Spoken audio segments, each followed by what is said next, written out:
And Vladimir Putin keeping up the pressure, now ordering his army to drive out Ukrainian forces in the Kursk region. The Russian military claims it has recaptured much of the area, and all of this comes ahead of peace talks tomorrow. U.S. officials are trying to convince Russia to accept a 30-day ceasefire, which Ukraine agreed to earlier this week. It's been stubborn so far, right in the early going. Come on over here, the map will show you. Okay, this is Ukraine. Everything in red, Russia occupies. Everything in blue is a Ukrainian counteroffensive. The area you talked about, Dana, is Kursk. It's just a bit of spit of an area up here in the northeastern part of the country. Let's put the map in motion, okay? 6 months ago, this is what the Ukrainian military did. They went into Russia, and fairly effectively, too. Everything in the blue dotted line is what the Ukrainians had captured, all right? That was 6 months ago in September of 2024, and now you come the counteroffensive on behalf of the Russian army. They came in from the north, okay, back on March 5th. They came in from the east as well, and they've retaken a lot of that territory. As of today, March 11th, everything you see in blue is what the Ukrainians still occupy. Sudza is a population, just to give you an idea here, these are villages, all right? They move from village to village, whether it's the Ukrainian military or the Russian military. Sudza is the largest town in the Kursk area of contention, population 6,000. So it's not a ton of people now that are living in that area.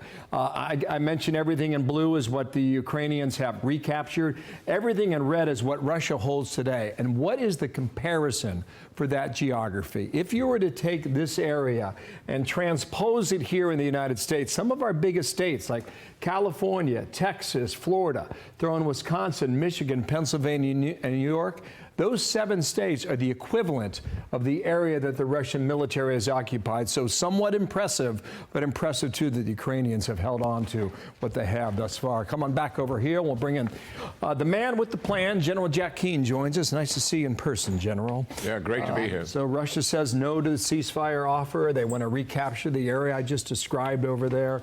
Where are we now? Well, first, I do think they'll recapture that area. As you indicated, think of this. No one has occupied Russian territory since Hitler and the Germans in World War II. They've occupied this territory for 6 months. They brought in North Koreans, 10,000 plus strong, to retake that territory, and it took all of this time. That's why if you put up last year's map of that area in red right there, it would look relatively the same. They made some marginal tactical gains, but what they really wanted to do is make operational gains to take them all the way down into Odessa, capture Odessa, and go further into Ukraine to the west than what you see on that map. None of that has been accomplished. Russia has a lot more challenges than their narrative would suggest. Their narrative is we're on the offense, Ukraine's on the defense, therefore they're losing. Not surprised that they push back on a ceasefire.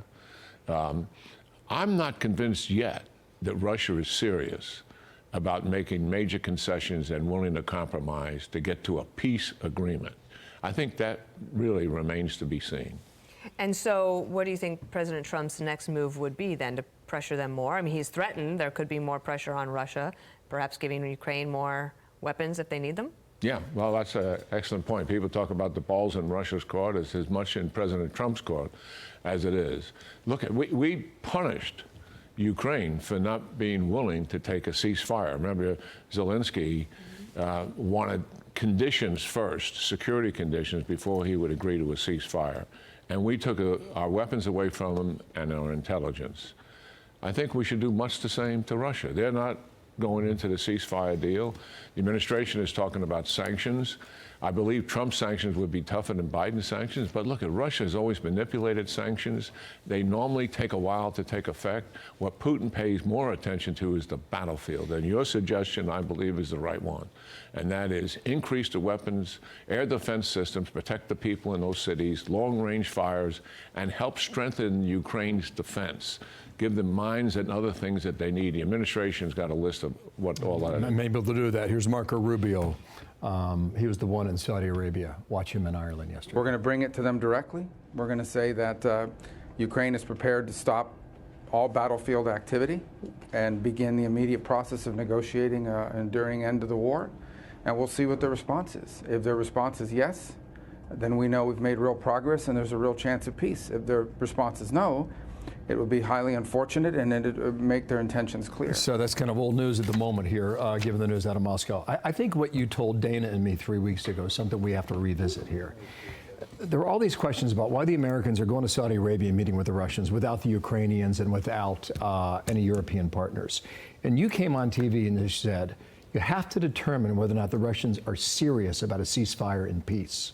And you can't do that on the phone. You have to do it in person.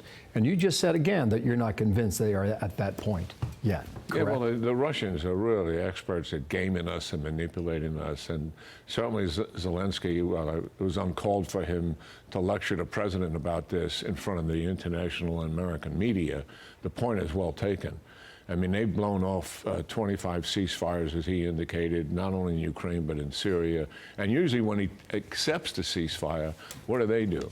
They rearm, but they also reposition, which is usually in violation of any ceasefire. So the Russians are gaming us a little bit here, and let's see whether they're really serious about this or not. Remains to be seen. Okay.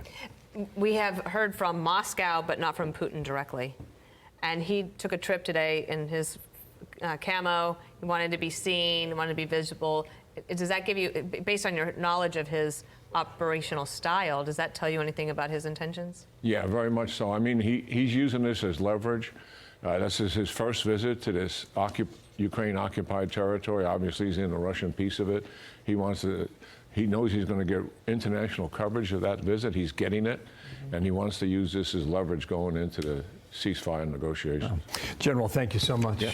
Great to see you in person. Being here. Okay. So great to see you. Jack Keane, thank you. Thank you so much. I'm Steve Ducey. I'm Brian Kilmeade. And I'm Ainsley Earhart. And click here to subscribe to the Fox News YouTube page to catch our hottest interviews and most compelling analysis.